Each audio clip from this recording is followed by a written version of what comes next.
ओम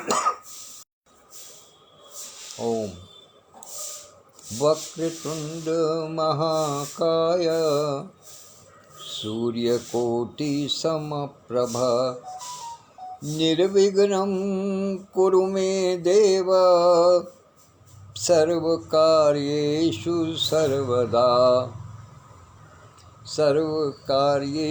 सर्वदा गजाननं भूतगणादिसेवितं कपित्थजम्बूफलचारुभक्षणम् उमासुतं शोकविनाशकारकं नमामि विघ्नेश्वरपादपङ्कजम् नमामि विघ्नेश्वरपादपङ्कजम्। प्रथम पूज्य भगवान श्री गणेश के चरणों में नमन वंदन अभिनंदन करते हुए उनसे प्रार्थना करता हूँ कि परिवार के सभी सदस्यों के में सभी परिवारों में डॉक्टर सत्य होपटॉक के सभी परिवारों में सुख स्वास्थ्य और समृद्धि की वर्षा करें, सबके विघ्न हरें, जग के विघ्न हरें, क्योंकि हमारी तो भावना ही विश्व बंधुत्व की है। सर्वे भवन्तु सुखिनः सर्वे सन्तु निरामयाः सर्वे भद्राणि पश्यन्तु मा कश्चित्। आज का वाक्यांश भी कुछ इसी विचार को लेकर के है कि जीव सेवा परम धर्म। वाक्यांश निश्चित रूप से डॉक्टर वर्षा खन्ना दीदी की ओर से मिला है, लेकिन उन्होंने मुझे आदेशित किया है कि मैं अपने निश्चित समय पर पूर्व की भांति वाक्यांश पर अपनी चर्चा दूं, अपनी बात कहूँ।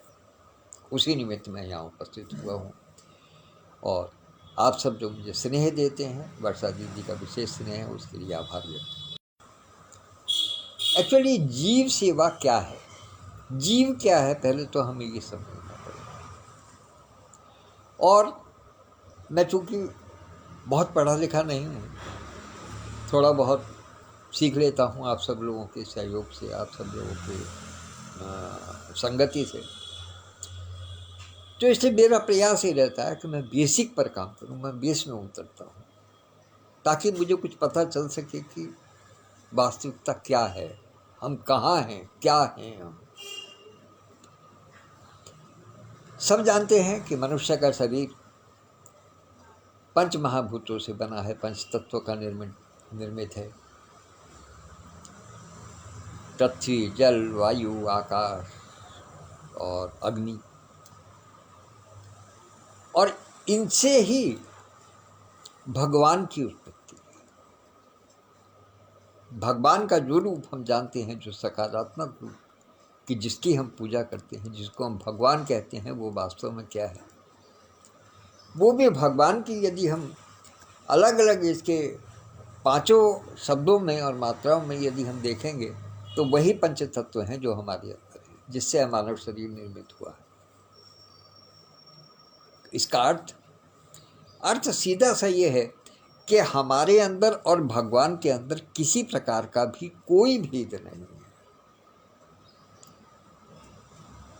अच्छा, भगवान करता है सबसे प्यार। कोई ऐसा है जिससे प्यार नहीं करते? कोई ऐसा है जिसको उन्होंने दुलारा नहीं है? सबसे प्यार करते हैं। और प्यार करने में संसार में 84 लाख योनियां हैं। उनमें जलधारा भी आती है, उनमें वृक्ष भी आते हैं, उसमें पत्थर भी आते हैं, उसमें सैकड़ों जीव जंतु भी आते हैं। कहते हैं कि लाखों प्रकार की तो वृक्ष हैं, सब रंग हैं, इतने इतने खूबसूरत पक्षी हैं कि उनके पंखों में रंग बिरंगे तरीके से उसको सजाया है ईश्वर ने, तो वो उनके प्यार का ही तो नमूना है। उन्होंने सबको एक अलग अलग पहचान दी है कि ये वृक्ष है, ये पर्वत है, ये चट्टान है, ये पृथ्वी है, ये धूल है, ये पौधा है, ये अंकुर है, ये उसका तना है, ये टहनी है, ये पत्ती है, ये फूल है, ये फल है, और ये उसकी परिणति है। सबको प्यार दिया है, एक सतत चलने की प्रक्रिया दी है, तभी तो सृष्टि का विस्तार हो रहा। इसका अर्थ सीधे सीधे क्या है? सीधा सीधा अर्थ ये है कि ईश्वर ने जब सब जीवों से प्यार किया है, और हम यदि ईश्वर के अवतार हैं, उसकी अंश हैं, हमारी आत्मा उस परमात्मा का अंश है, तो फिर हमारा भी वास्तविक धर्म क्या है? कि हम सब जीवों पर दया करें, सब जीवों की सेवा करें। ईश्वर भी वास्तव में सेवा ही कर रहे हैं सबकी, क्योंकि वो तो किसी से कुछ ले नहीं रहे। हम एक बार को किसी के लिए कुछ करें तो हमारी कुछ तमन्ना हो सकती है, और कुछ नहीं हो तो प्रशंसा की तमन्ना हो, वो भी ना हो तो इतना हो कि जो हम कर रहे हैं उसका फल हमें ऊपर जा कर के मिलेगा। इतना तो स्वार्थ होता ही होता है हर व्यक्ति का, भले ही मन में ना हो, लेकिन कहीं ना कहीं उसके किसी कोने में ये पड़ा जरूर होता है कि जो हम अच्छा कार्य करेंगे उसका फल हमें अच्छा मिलेगा, क्योंकि अवश्य में वो भोक्तव्यम कर्म फल शुभाशुभम, शुभ या अशुभ जो भी कर्म करते हैं उसका फल अवश्य मिलता है। तो इसलिए स्वार्थी तो हम हैं ही, तो इसलिए ईमानदारी से देखी जाए तो हम सेवा नहीं कर रहे हैं, हम अपना काम कर रहे हैं। भले ही हम उसको नाम सेवा का दे दें कि हमने इतनी सेवा की, हमने इतनी गौएं दान कर दी, इतनी गौओं को, इतनी हमने गौशाला बनवा दी, इतने गौओं का हम भोजन दान करते हैं, इतने हम भंडारे चलाते हैं, इतने हमने वृद्धाश्रम बनवा दिए, निराश्रितों को जो है वो स्थान दे दिया रहने का, इतनी हमने शिक्षा का प्रचार प्रसार कर दिया, समाज की सेवा इतनी करते हैं, रोगियों की सेवा इतनी करते हैं। मेरी निगाह में वो सेवा नहीं है, वो आपका अपना काम है, जो जिसका फल आपको प्राप्त होना है। तो फिर सेवा कौन करता है? सेवा करते हैं ईश्वर। हम जो करते हैं वो हमारा धर्म है, वो हमें ईश्वर ने अपना प्रतिनिधि बना करके भेजा है, इसलिए वो हमारा धर्म है कि हम लोगों की सहायता करें, उनकी सेवा करें। लेकिन परम धर्म क्या है?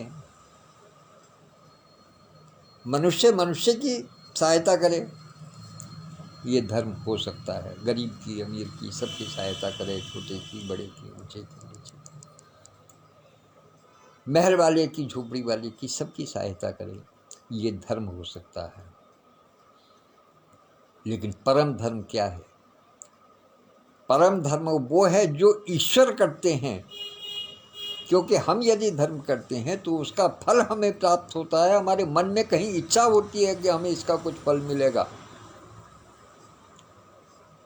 लेकिन ईश्वर जो सबकी सेवा कर रहे हैं, सबको सब कुछ दे रहे हैं, क्या उनकी कोई इच्छा है कि उन्हें कुछ प्राप्त होगा? जब भगवान और मनुष्य एक ही उत्पत्ति है, एक ही चीज है, हमारे मन में भी भावनाएं होती हैं कि हम किसी के प्रति संवेदना प्रकट करें, किसी की खुशी में सम्मिलित हों। ईश्वर भी तो यही करते हैं।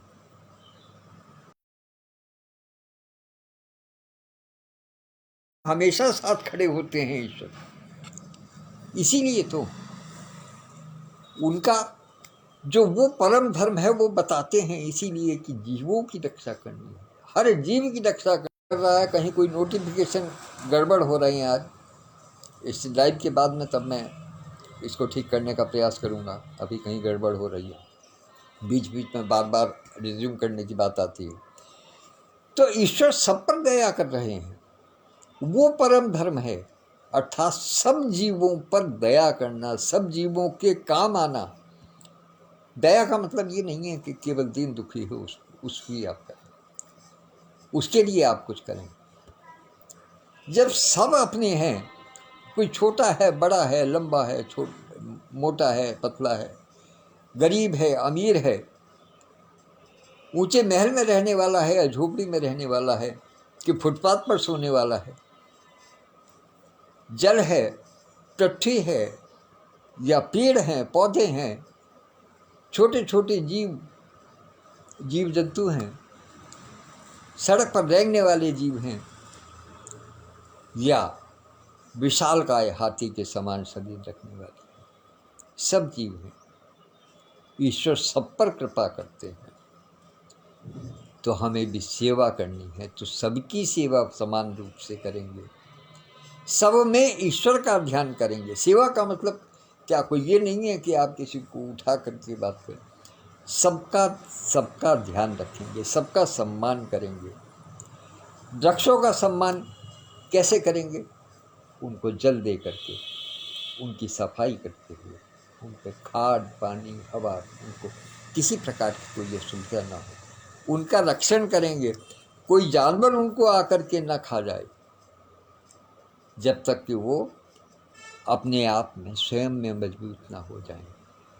वो वृक्ष की सेवा है। जल की सेवा क्या है कि हम उसका संरक्षण करें, क्योंकि जल का यदि संरक्षण नहीं होगा तो निश्चित रूप से भविष्य में जाकर के हमें जल नहीं मिलेगा, हमें ढूंढना पड़ेगा। और कितने दिनों से इस बात को चल रही है, ये तर्क चल रहा है, ये तथ्य चल रहा है, वैज्ञानिकों ने भी कह दिया है जल के बिना जीवन नहीं हो सकता, क्योंकि सूर्य में जो अग्नि तत्व है वो फिर इतना प्रबल हो जाएगा कि पूरी पृथ्वी को जला देगा। इसलिए जल का संरक्षित होना, जल का रहना, जल का संरक्षण करना, जल का उपस्थित रहना पृथ्वी के लिए बहुत आवश्यक है। तो इसलिए ये जल की सेवा है। पर्वतों की सेवा क्या है कि हम अनाधिकृत रूप का अतिक्रमण ना करें, क्योंकि अतिक्रमण करने के जो हानि है, जो नुकसान है, वो हम सब देख रहे हैं। जगह जगह भूस्खलन हो रहे हैं। जंगलों का अतिक्रमण ना करें, क्योंकि वहाँ के जंगली जानवर उनके अतिक्रमण के कारण शहरों की ओर दौड़ रहे हैं। यही तो सेवा है। ईश्वर ने आखिर प्रकृति का निर्माण किया अपने एक संतुलन बना करके। कहीं वन प्रदेश है, कहीं पर्वत प्रदेश है, कहीं जलीय प्रदेश है, कहीं कुछ है, कहीं थलीय प्रदेश है, कहीं उन्होंने खान बनाई हैं, संग्रह बनाए हैं। ऐसे पदार्थों के संग्रह जो है वो जमीन के अंदर किए हैं जो कि बहुमूल्य हैं। उनका भी संरक्षण करने का कार्य है। अब वो थोड़ी कहेंगे कि आप हमारी इज्जत करें, हमारा सम्मान करें, हमारा संरक्षण करें, हमारी सेवा करें। उनकी सेवा यही है कि हम उनका भी ध्यान रखें, उनके विषय में भी हम विचार करें, वही सेवा है। तो इसलिए हर जीव की 84 लाख योनियां हैं। ईश्वर ने मनुष्य को सबसे अधिक उन्नत और उत्कृष्ट कृति बना करके संसार में भेजा है, अपने समान बना करके भेजा है, इसलिए कि जो परम सेवा का भाव उनके मन में है, जो परम धर्म वो आगे देना चाहते हैं, वो मनुष्य के रूप में पृथ्वी पर प्रसारित हो। तो इसलिए हर जीव की सेवा करना है, यही परम धर्म है, यही ईश्वर का धर्म है, और इसी को आप मानव धर्म भी कह सकते हैं। तो आज के लिए इतना ही। शेष चूँकि डॉक्टर वर्षा खन्ना नहीं है, इसलिए वो निश्चित रूप से अपने वाचन में इसका जिक्र करेंगी। और अब मैं आपसे आज्ञा चाहता हूँ, और उपस्थित होने के लिए आदरणीय विधुभूषण त्रिवेदी जी, डॉक्टर सत्यप्रकाश पांडे जी, बहन मनसा तिवारी जी, विद्युत प्रभा चतुर्वेदी, मंजू दीदी जी, अंशु जैन जी, और आदरणीय श्रीकांत तेलंग जी, और भी बहुत से साथी जो यहाँ उपस्थित हैं, जिनको मैं व्यस्तता के कारण देख नहीं पाया, उन सब का आभार व्यक्त करता हूँ, धन्यवाद ज्ञापित करता हूँ। और कल फिर इसी समय किसी नए शब्द के साथ में पुनः उपस्थित होंगे।